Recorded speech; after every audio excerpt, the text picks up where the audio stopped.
Some people don't want to be happy. They don't want to better themselves because they like the attention that they get from being miserable. And that's unfortunate. Hey guys, welcome back to Private Thoughts. I'm Brett. This is Broussard Homestead.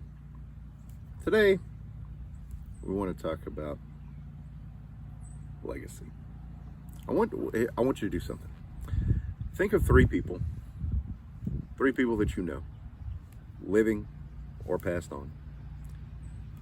Now think about what it is that you think of when you think of those three people, each, individually. That is their legacy. Now, legacy, by definition, is basically what lives on when you're no longer here. Whether you've passed on or whether you're just not in the room, not in the presence. That is your legacy. And I think that's really important for us to keep that in mind, because the things that are remembered first, mainly, is when someone thinks of you, they think of how you treat them. What is your personality? How do you treat them? How do you treat people? How do you handle your relationships? How do you treat yourself? That's something that people think of too. When you've passed on, you want people to think of good things. You want people to know that you were a good person. You were always striving to be a good person and just good to other people. Nobody's gonna talk about how much money you had, or how good of a worker you were. Well, okay, maybe they might talk about how good of a worker you were, but what really matters is how you treat people. Bottom line. That's the legacy you want to leave. Also, how you raise your children to treat people. That's just as much a part of your legacy. I've seen a quote, don't worry only about what kind of world we're leaving to our children. Think about what kind of children we're leaving to this world. That's food for thought. I like that quote. And it really kind of makes you think, it kind of gives you a direction on how to raise your kids. Now we're just about done raising our kids, but at some point we're going to have grandkids, I'm sure. And we'll take part the best we can in raising them.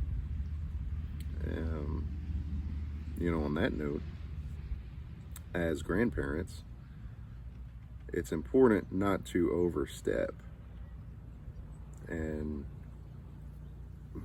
we need to be supportive of how our kids are parenting their kids. Not contradictory.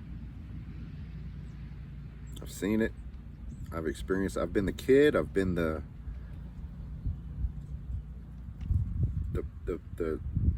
parent who has dealt with some contradictory grandparenting, unfortunately.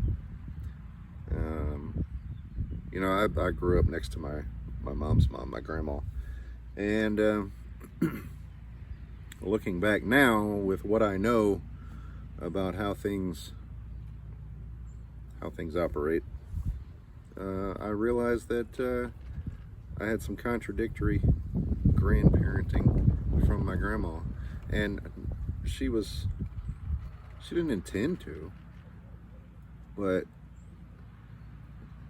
it happened. And some of it was because as a kid I was a little stinker and a manipulator, and I was able to kind of get what I wanted out of my grandma, and you know, that's unfortunate. I look back now, and my grandma was such a sweet lady, and I really miss her and all the things that she did for me, and you know, the whole family.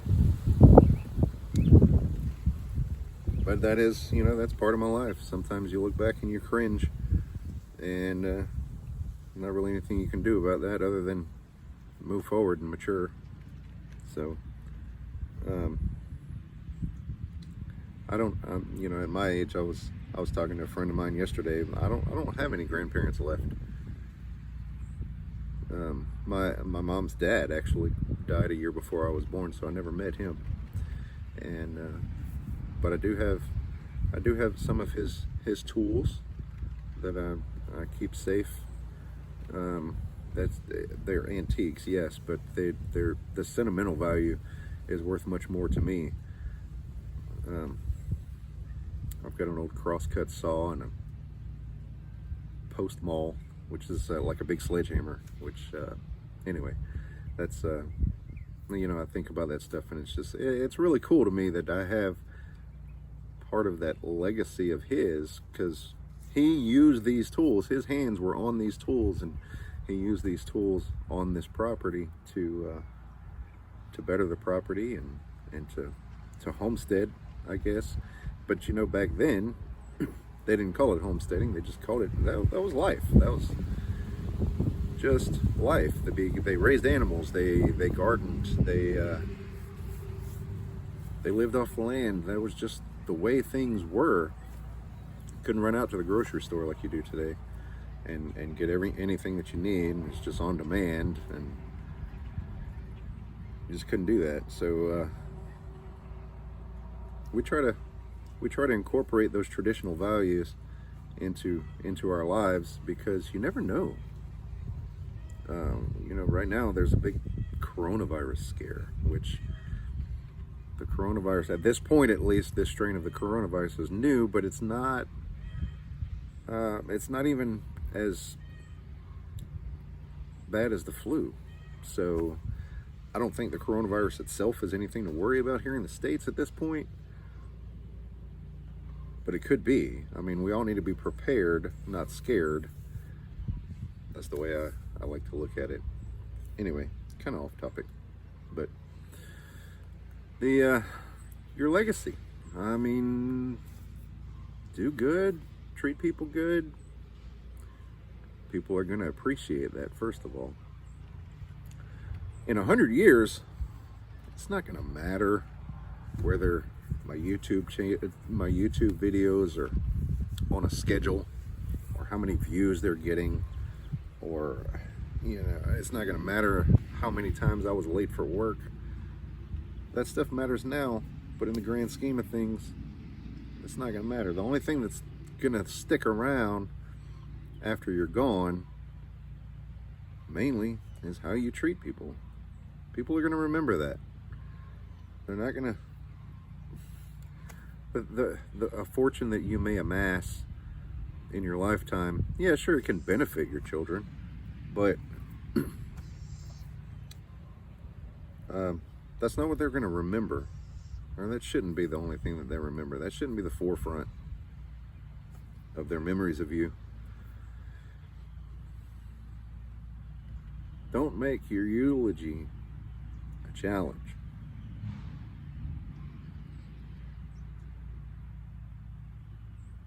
Make it easy.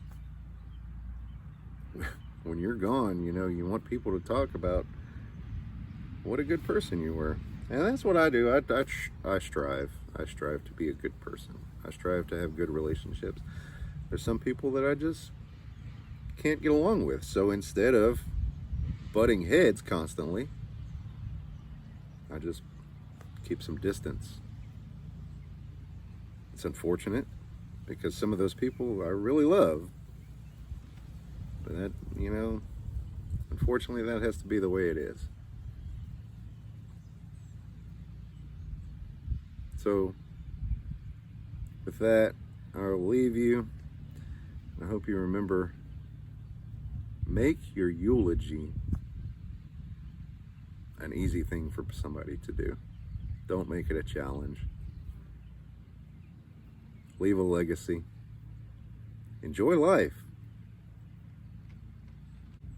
But I'll leave you. Hope you all have a blessed day, and we will see you next time on Private Thoughts.